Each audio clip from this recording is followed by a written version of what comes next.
స్వతంత్రం 1947లో వస్తే 13 నెలల 2 రోజుల తర్వాత తెలంగాణకు స్వతంత్రం వచ్చింది.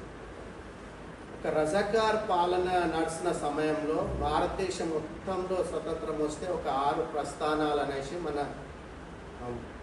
తెలంగాణతో పాటు కర్ణాటకలో కొన్ని, మహారాష్ట్రలో కొన్ని, ఇవన్నీ కలిపేసి ఒక 6 ప్రస్థానాలు ఈ మన రజాకార్ వాళ్ళ మొఘల్ సామ్రాజ్యం వాళ్ళ కొంత, ఈ రజాకార్ వాళ్ళ పాలనలో కొంత ఉండేవి.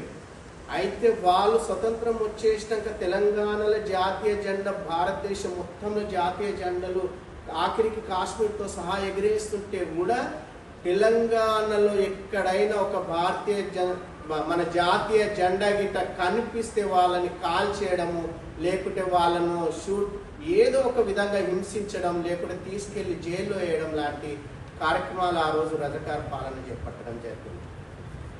మనకు తరతరాలుగా ఈ రజాకార్ నుండి పోరాడుతున్న ఒక రామ్జీ గోండ్ను తీసుకుంటే కొమ్రం భీం కంటే ముందు తరానికి చెందిన అతను, ఒక 150 సంవత్సరాల కంటే ముందు తను ఈ రజాకార్ వీళ్ళతో ఫైట్ చేస్తూ బ్రిటిష్ వాళ్ళతో కూడా ఫైట్ చేసింది.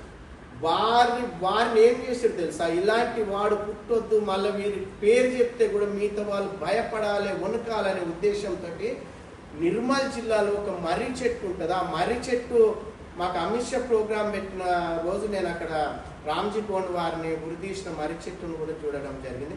ఆ ఒకే చెట్టుకు 1000 మందిని ఒకే రోజు